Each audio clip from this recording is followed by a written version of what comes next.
ओंकारो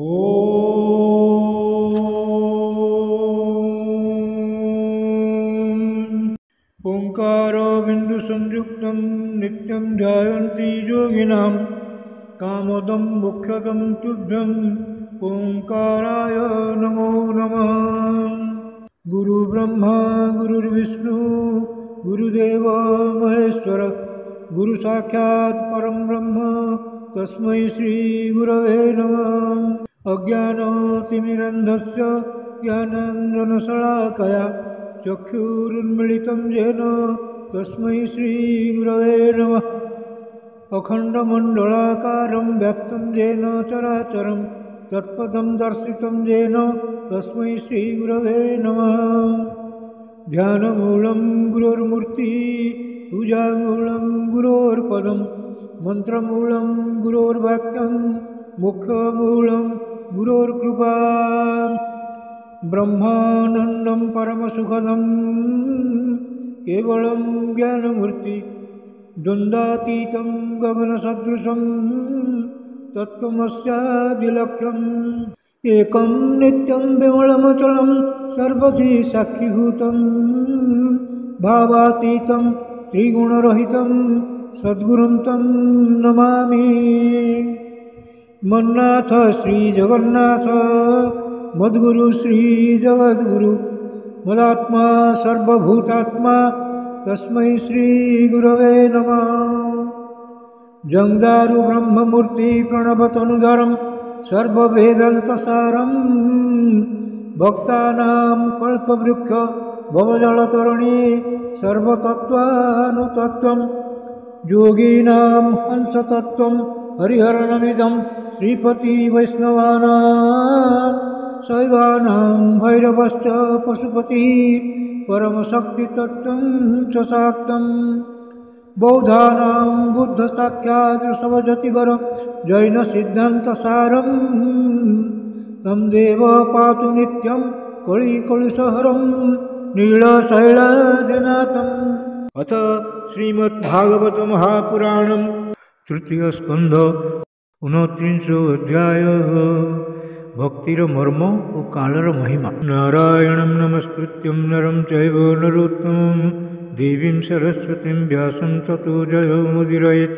मूकं करोति वाचालं पङ्गुं लङ्घयते गिरिं यत्कृपातमहं वन्दे परमानन्दमाधवं। निगमकल्पतरुर्गलितं फलं सुखमुखातमृतं द्रवसंयुतं पिबतं भागवतं रसमालयं मुहुर्मुहुरसिका भुवि भावुकः।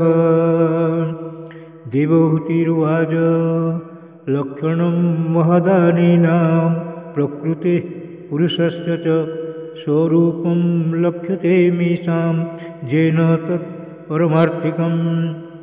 यथा सांख्येषु कथितं जन्मूलं तत्प्रचक्षते भक्तियोगस्य मे मार्गं ब्रूहि विस्तरसः प्रभो। विरागो येन पुरुषो भगवन् सर्वतो भवेत् आचक्ष्व जीवलोकस्य विविधा मम संस्कृतिः। कालस्येश्वररूपस्य परेषां च परस्य ते स्वरूपं बत कुर्वन्ति जद्धेतु कुशलं जनाः। लोकस्य मिथ्याभिमतेरचक्षुषा स्थिरं प्रसुप्तस्य तमस्य नाश्रये। श्रान्तस्य कर्म स्वनुविद्धया धिया त्वमाविरासि किल योगभास्करः। मैत्रेय उवाच इति मातुर्वचः लक्ष्यं प्रतिनन्द्य महामुनि आवभासे कुरुश्रेष्ठ प्रीतस्तां करुणार्दितः। श्रीभगवानुवाच भक्तियोगो बहुविधो मार्गैवामिनिभाव्यते स्वभावगुणमार्गेण पुंसां विभिद्यते।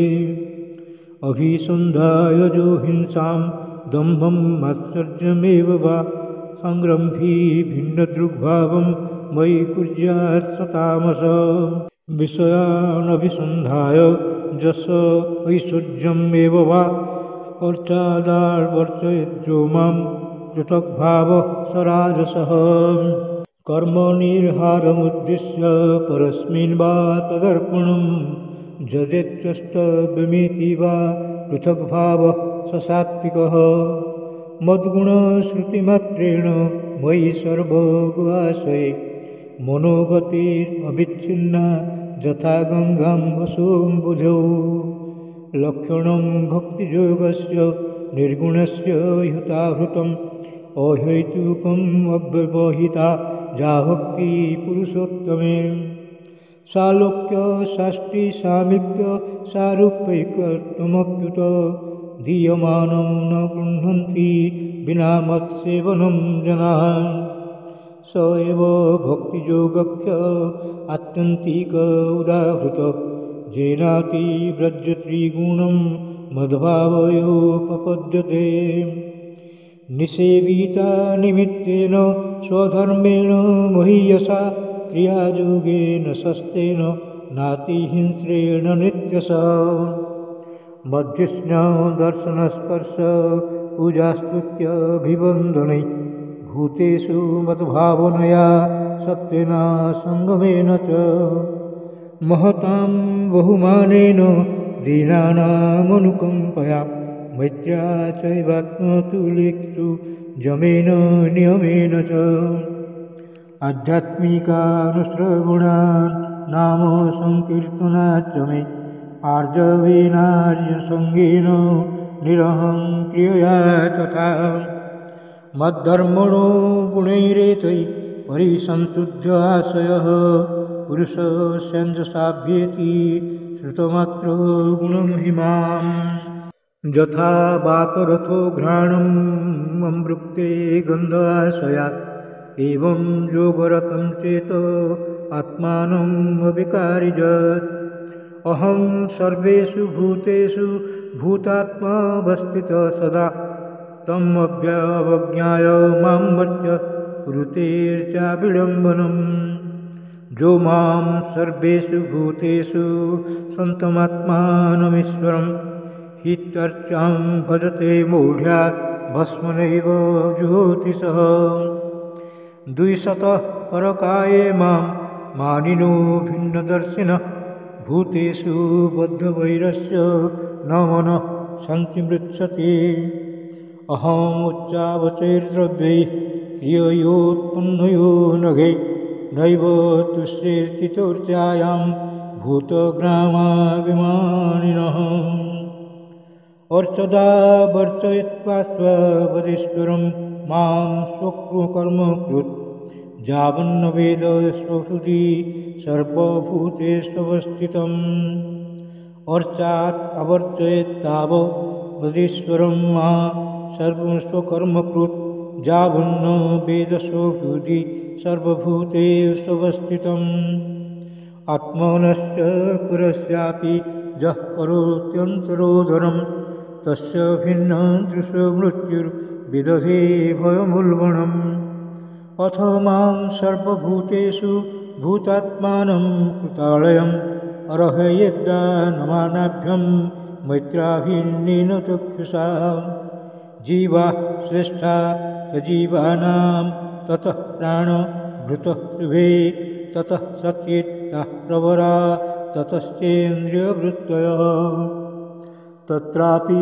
स्पर्शवेदिभ्यः प्रवरा रसवेदिनः तेभ्यो गन्धविदः श्रेष्ठा ततः शब्दविदो वराः रूपभेदविदस्तत्र ततश्चोभयतो दतः तेषां बहुपदाः श्रेष्ठा चतुष्पादस्ततो द्विपाद ततो वर्णाश्च चतुरस्तेषां ब्राह्मणोत्तमः ब्राह्मणेष्वपि वेदज्ञो अर्थज्ञोऽप्यधिकस्ततः अर्थज्ञात् संशयच्छेता ततः श्रेयान् स्वकर्मकृत् मुक्तसङ्गस्ततो भूयान् दुग्धाधर्मात्मना तस्मान्मयर्पिता शेष क्रियार्थात्मा निरन्तर मयर्पितात्मनः पुंसो मयि सन्न्यस्तकर्मणः न पश्यामि परं भूतम्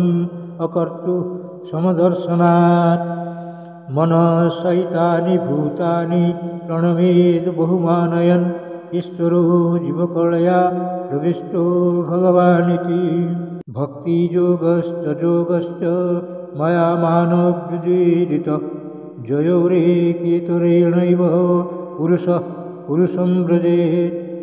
एतत् भगवतो रूपं ब्रह्मणः परमात्मनः परं प्रधानं पुरुषं दैवं कर्म विचेष्टितम्। रूपभेदास्पदं दिव्यं काल इत्यभिधीयते भूतानां महदादीनां जतो भिन्न दृशां वयं।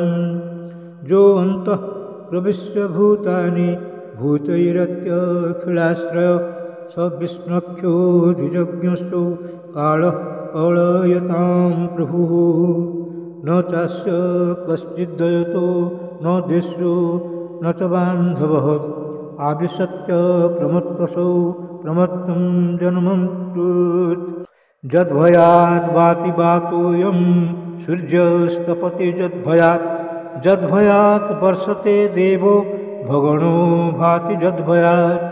जद्वनस्पतयो भीता लताश्चौषधिभिः सह स्वे स्वे कालेऽभिगृह्णन्ति पुष्पाणि च फलानि च।